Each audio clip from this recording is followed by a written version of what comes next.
Good day everyone and welcome back to the next When Day Breaks, the next part in the Unlondon, Undublin storyline, and boy, the nukes are gonna fly! A big thanks to the amazing patrons and members, a quick word from today's sponsor, and we'll get started.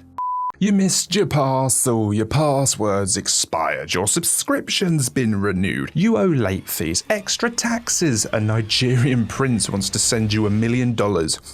Yeah, that smells like a phishing scam. Phishing scams are no joke, everyone. The degenerates that come up with these scams work very hard to convince you that they are real. The URLs can look semi-legit at a first glance, the websites look pretty convincing too, and even their ways of emotionally manipulating you are perfectly tailored. Information is the most valuable commodity we have. You give these assholes your info and boom, identity theft, money lost, reputation destroyed, malware installed, and your sensitive data stolen. You want to stay safe out there? You need NordVPN. Recognizing phishing scams are their bread and butter, and they will keep you and your devices protected against them. Go to nordvpn.com/SCP and you can get the discounted 2-year plan plus 4 months for free, and it's completely risk-free with a 30-day money-back guarantee. Don't risk it out there. Be safe. Follow my link and go and get NordVPN and protect your devices today. Previously, Jacob, Elise and Kira were attached to a Foundation research team in Unlondon when the When Day Breaks event began. Unlondon inevitably succumbed to the tide of flesh, forcing the trio to fall back to safety while the Bobbies made their last stand. As the group escaped to the sea, the creator of Unlondon burned the city and the flesh to ash. Eventually, the group made their way to Undublin. The creator shared his great plan to start a nuclear Armageddon as a way of destroying the flesh, blocking out the sunlight, and giving humanity a chance to develop a long-term solution. Jacob and Kira agreed, while Elise chose to stay behind to help escort refugees to the Wanderer's Library. Accompanied by a detachment of Bobbies, Jacob and Kira set off to start a nuclear apocalypse. Recording 16. Luck's run out. I'll have to go topside tomorrow. The plan was to use the sewer system to get from Undublin all the way to the harbour where the submarine is moored, completely bypassing the town and the sunlight. We just found out that that is not possible. Undublin has these outposts in the sewers, but they all lead to the same blocked-off stairway. Each outpost is usually manned by 2 Bobbies and a couple of regular humans like ourselves. After the PA put out the call that they were sealing the entrance, however, most of the humans abandoned their posts. I hope they made it back. Fortunately for us, this outpost was manned. One of the guys told us the sewer had been collapsed further along to stop the flesh. I went up to the watch point while Kira played cards with the Bobbies. It's scary out there now. I don't mean the flesh and all that, but just the dead quiet of it all. It's like the world was put on mute. No bugs chirping, no birds tweeting, no cars beeping, no planes flying. After what happened to the trees, there's not even the sound of the leaves rustling in the breeze. I think that's enough depressing talk from me. Big day tomorrow. Kira, do you want to say something? Recording 17. Despite the shitty sewer situation, I'm in good spirits overall, I suppose. I'll admit that I'm glad Elise is no longer in our group. I'm not proud of that, but her staying behind was the best choice. She was a liability and a distraction, and we need to be focused if we're to succeed tomorrow. Jacob seemed a bit bummed out, but the Bobbies cheered him up with some whiskey from a hip flask. I'll tell you something. These guys are all right. Lively chaps with a sense of humor. One of them held his nose as we walked through some shit, and it turns out these things don't breathe, so it did it just to lighten the mood. They aren't so great at cards, though. If we were playing for money, I'd be a rich woman. I went to the watch point. I could see the sub way off in the distance. There's a lot of open ground to cover, and then the town, which is going to be a nightmare, I'm sure. On that note, I'm gonna get some shut-eye. Might have one more game of rummy with the Bobbies, though, first. Recording 18. We're trapped in a supermarket. We got across the open country without issue, but once we got into the town, it all went to shit. A rat ran out in front of us, got caught in the sun, and that was it. Suddenly we've got flesh pouring out from every window and doorway, chasing us through the streets. A Bobbie found us a way into the store, and thank God, we managed to get in without them seeing. They don't know we're in here, but we can hear them skulking around out there. The thing is, I think we're dead anyway. The way we came in was through the back of a truck. The trailer had broken through the wall and opened out into the store. It's an SCP truck, and it was carrying something. Kira, I think you could better explain this. Recording 19. Keep your voice down. The truck was carrying some kind of organic anomalies to the Dublin biosite when the event began. There's no documentation on what, but it's something big and aggressive going off of the broken cages and tranquilizer rounds. The habitation generators have not only been working on the truck, but also on the store. It's very humid in here, and visibility is pretty bad. We can hear something out there. Sounds like whispering. We can't go back the same way, so we're just gonna have to try and get to the loading bay and out the back. Right. Jacob, let's do this. Stay behind the bobbies. Recording 20. There was something in that fucking truck, all right. It's mostly a blur, which of course it would be with all that shit in the air. I remember we were crouched behind some tipped shelves. We could hear voices. It sounded like someone calling for help, so a bobby went out to check it while we waited. There was a crash and then this sound like crunching, wet crunching. There's a gap there.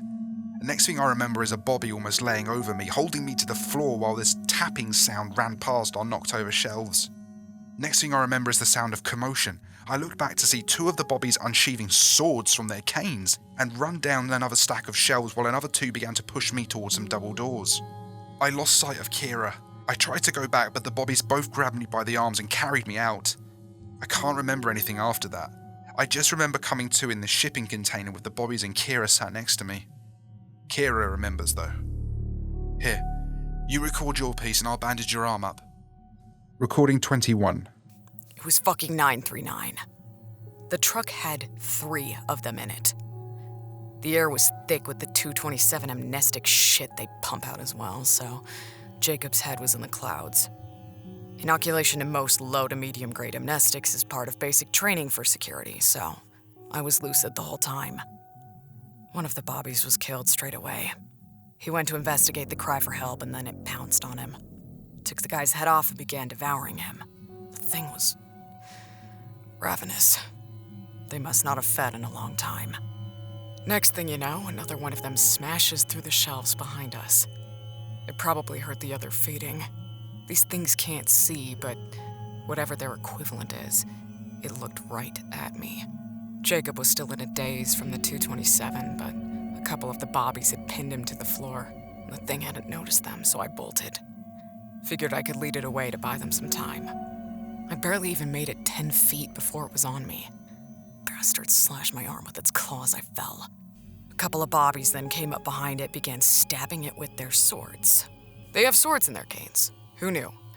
They wrestled it to the floor and sawed its head off. Proper gory execution kind of stuff. That was when the third appeared and grabbed one of the bobbies. The other picked me up and began rushing me towards some doors. I could see Jacob being dragged through them too. I also saw the flesh smashing their way through the windows and forcing open the main doors. No doubt thanks to all the noise. That last bobby. He sacrificed himself for me. He pushed me through the doors and then slammed them shut again just as the flesh was upon him. It may have been only seconds, but I would be dead without them. Out on the street, I saw the flesh pulling out the 939 creatures. They turned to soup in the sunlight, and so too did the bobbies. The flesh was so distracted in the frenzy, I was able to get away without trouble. I caught up with Jacob not long after. Recording 22. It's night and we're on the move. Me, Kira, and the last 2 bobbies. We're at the docks now and the sub is not too far away. We're using the containers for cover. Jacob, watch them! Jacob! Oh, fuck! Jacob, move! What about the recorder? Fuck the recorder! Run! They're coming! The flesh was on them in an instant, locking onto the sound of clattering metal and feet splashing on wet tarmac. Tendrils ensnared Jacob. Kira got a brief glimpse of his terrified face through his mask before he was pulled away behind the containers. Jacob! The bobbies pulled the screaming Kira away and towards the submarine. She ran through the tears, clutching her arm that had started to bleed again. They charged up the gangplank. One of the bobbies stood at the top, pulled out his blade and slit his throat.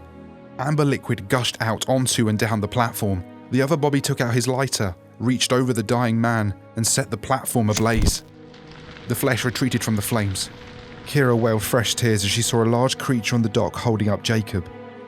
She stood there transfixed and watched in horror as the creature pulled off his mask and held him up to the moonlight. He screamed, melted, and disappeared into the very creature holding him. The final Bobby forced open the submarine hatch and ushered Kira down the ladder. He followed, slamming the hatch shut behind him. Something heavy hit the hatch and they both fell to the gantry below and began running through the corridors. Banging and screaming echoed all around her as the flesh attempted to break through the metal. Emergency hull breach. Emergency hull breach. The PA screamed in her ears as she finally reached the bridge. She ran towards the weapons console and initiated the launch sequence. Initializing. In the event of an XK-class end-of-the-world scenario, all Allied militaries were required to adopt SCP Foundation XK protocols, including nuclear facilities. She punched in her authorization code and set the destination. Target locked. The groan of the silo doors opening filled her ears, drowning out the flesh banging on the door temporarily. She opened the cover and flipped the switch. Firing sequence engaged. Firing in T-minus 5, 4, 3, 2, 1.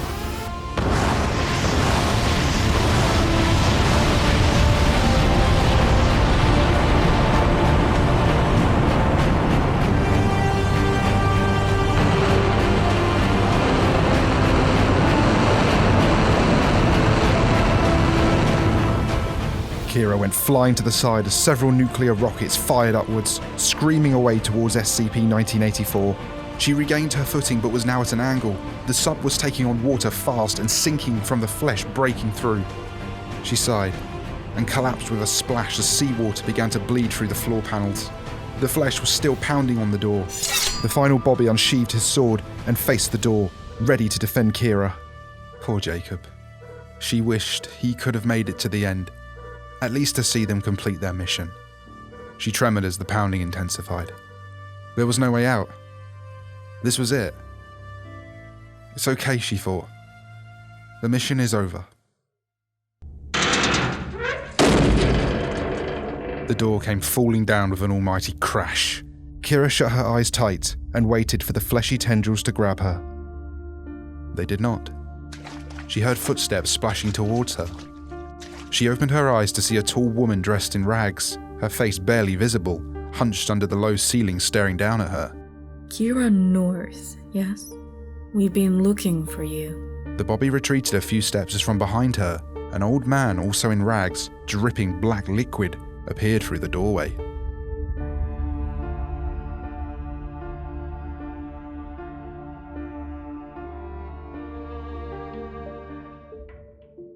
And that concludes this video. I hope you enjoyed it. Please leave a like and subscribe to help the channel grow. Big up the patrons and members for keeping this channel going. And thank you to Afra Interactive, Ryan Brenner, Techno Ninja, GFHD, Infinitune, Kamana, Viga, and Andre Bachert.